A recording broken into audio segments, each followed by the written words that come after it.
Welcome back. Now let's head to Ebonyi State. So the last has certainly not been heard about the killings of about 3 people in Oso Eda community following the boundary dispute between Amasiri clan and in Afikpo local government area and Oso Eda. Of course, recall that following the governor's visit to that community, he instructed the removal from office of all traditional rulers and all, in fact, members of cabinet from that community, and vowed that the killings, will be investigated and those found culpable will not go unpunished.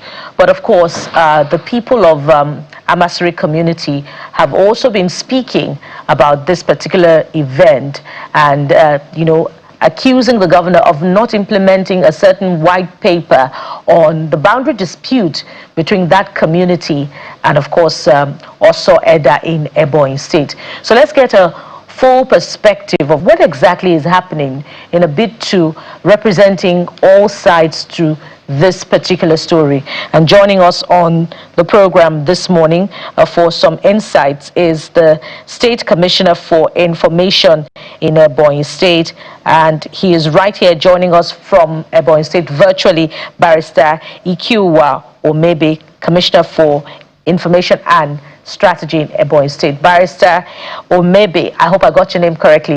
Good morning and welcome to the program. Thank you. You pronounce as if you gave me the name. Oh, thank you very much. Okay, so as we start off, we've been hearing another narrative to this developing story, and the people of Amasiri are laying claims to land in Oso. They say in actual fact that they have receipts of land ownership going back to colonial times. And in fact, there was a white paper that was supposed to have been implemented by the governor, and it is not this administration, that began mediation efforts between the warring communities. So help us understand why this white paper has not been implemented and what was agreed upon.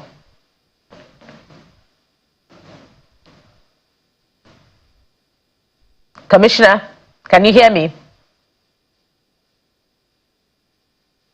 All right, we'll try to get through to Commissioner Omebe yet again, such that we can have this conversation. But it's very important to, get all sides to the story. I'll try this again. In the hope that you hear me. Is there, according to reports, a white paper on this that was supposed to serve as a, a reconciliation measure between the people of Amasiri and Oso Eda, and what is contained in this white paper? Well, thank you very much. I hope you can hear me now. Loud and clear. Okay. As we rightly described, it is dispute.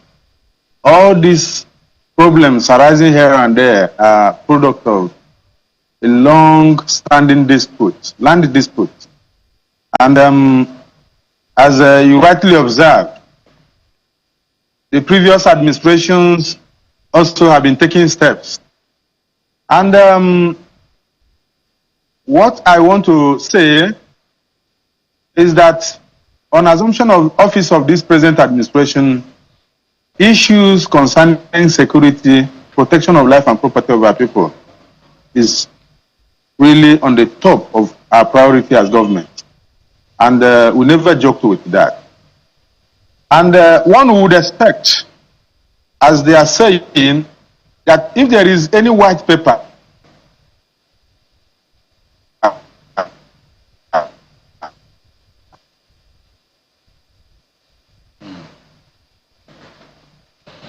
oh dear, we hope we get that shows they should also have come forward with their position on that.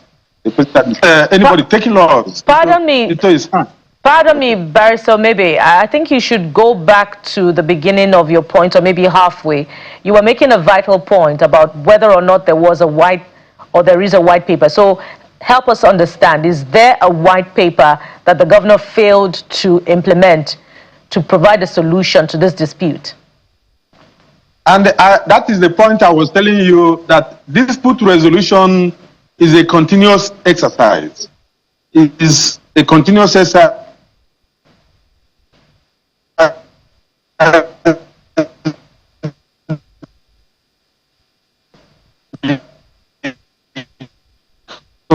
Especially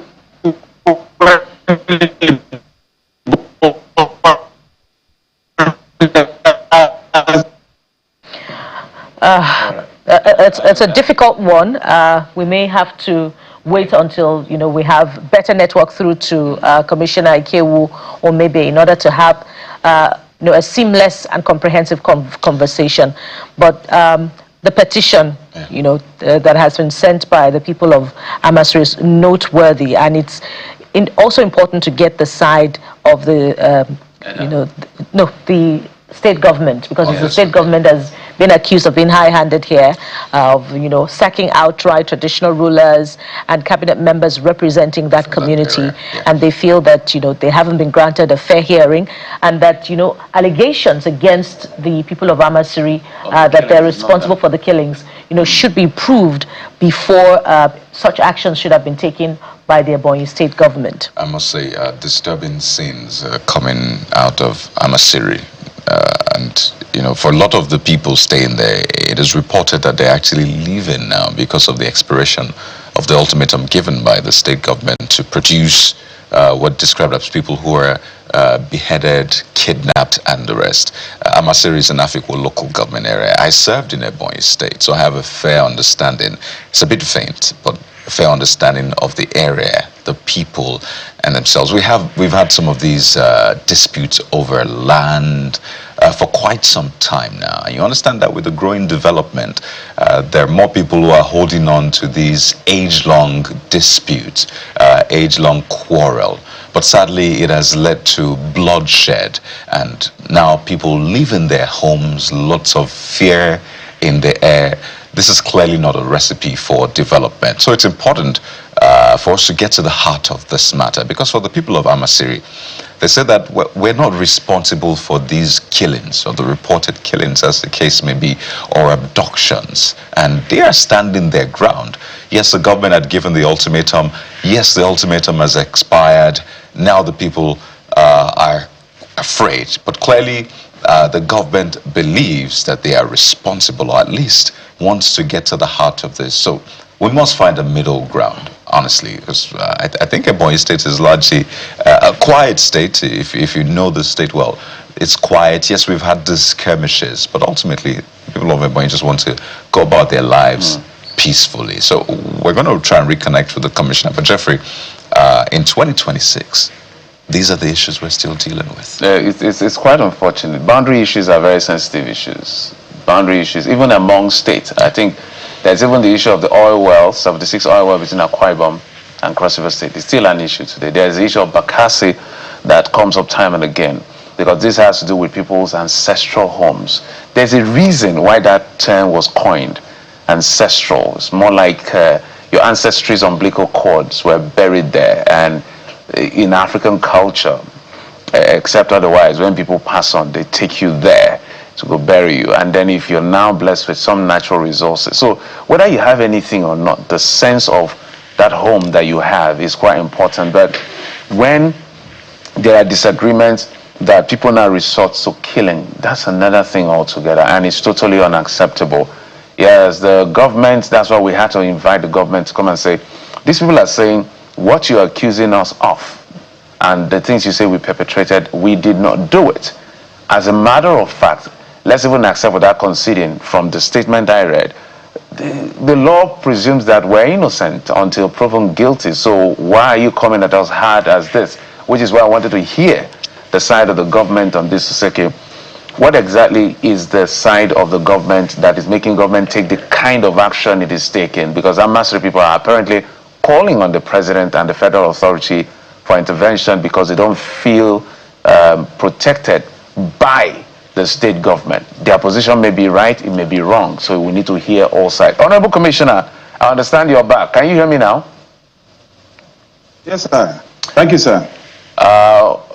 We hope the network will allow you to speak for at least the next 2-3 minutes. But go ahead on your trail of thoughts before the network distorted the conversation. Yes, sir. As I was saying already that assuming without conceding that there is a white paper on this issue from the previous administration, the present administration too has been taking a series of measures to ensure that there is peace, absolute peace and tranquility within the nooks and crannies of the state. And we don't take issues that border on the life of the people and their property for granted. And waking up to see what happened at Okporojo, waking up to see what happened within that axis of the state, it became so difficult for anybody to really tolerate such situation.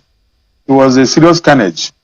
It was a serious demonstration of man's inhumanity to man. It was not only bad, it is repugnant to natural justice and good conscience that Well, I think at this point we'll have to reschedule this conversation. just be sleeping, people are beheaded, properties that we are talking. Well, it is noteworthy that the commissioner hasn't acknowledged Okay, go ahead. Let's attempt this again. Mr. Omebe, go ahead, please.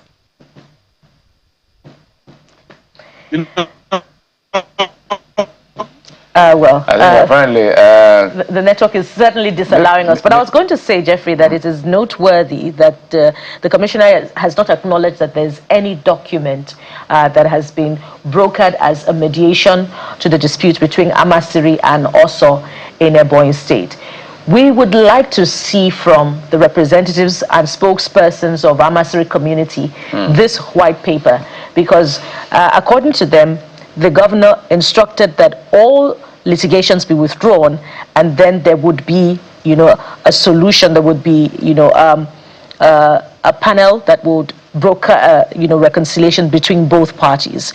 So the different narratives make it difficult to understand what exactly is happening. Who's presenting a favorable side to their own story to make them look good? I think that is at the heart of this conversation, because they're also saying that if you checked the trajectory of the dispute between Oso and Amasiri people have lodged several cases with the state police commands in Ebonyi State, alleging intimidation themselves and that they are not the aggressor. So if there are people perpetrating these heinous acts in these local governments, who are they, and why has it been difficult over the years to bring them to book? At the end of the day, we'll get to the heart of this, because as soon as property is destroyed, lives are lost, then the government has to do something as quickly as possible. We must thank the Honorable Commissioner. We hope we can get you back sometime pretty soon and get all sides so that we can have a conversation.